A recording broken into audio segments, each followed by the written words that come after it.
Kita semua familiar dengan Bandara Soekarno-Hatta. Tapi mungkin kita lebih mengenal nama depannya saja atau bahkan menganggap itu hanya satu nama dan melupakan sosok di belakangnya. Tapi justru tanpa Hatta takkan ada bandara ini, Soekarno, bahkan bangsa ini. Dia salah satu pemikir terhebat yang bangsa ini pernah punya. Dialah Muhammad Hatta. Hatta itu sosok yang berbeda.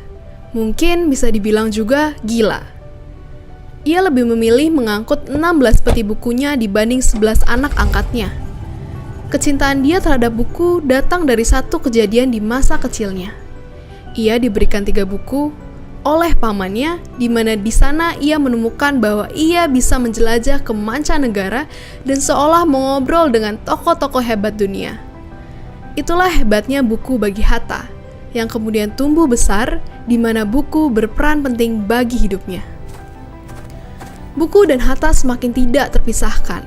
Bahkan saat ia berkuliah di Belanda, kawan-kawannya pun sering meledek kalau Hatta lebih tertarik pada buku dibanding perempuan. Keisengan itu semakin menjadi ketika mereka menjebak Hatta dalam sebuah kencan dengan gadis cantik asal Polandia.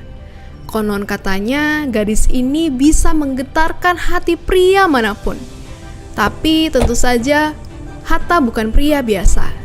Cintanya akan buku dan tanah air membuatnya bersumpah untuk tidak menikah sebelum Indonesia merdeka.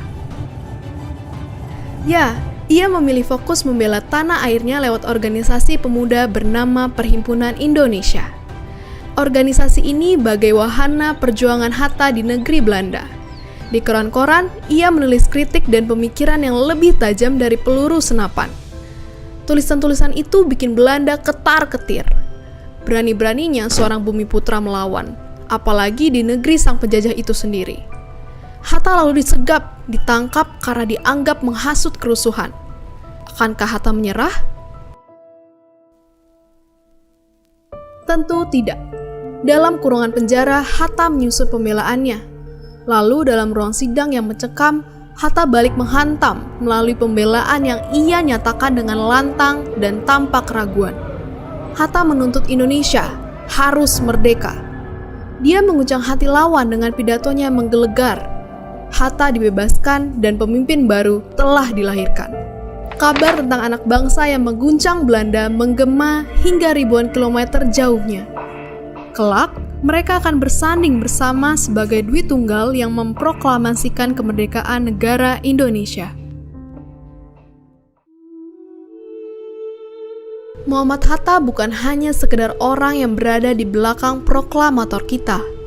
Mereka berjalan beriringan dengan hubungan yang memang penuh benci tapi cinta.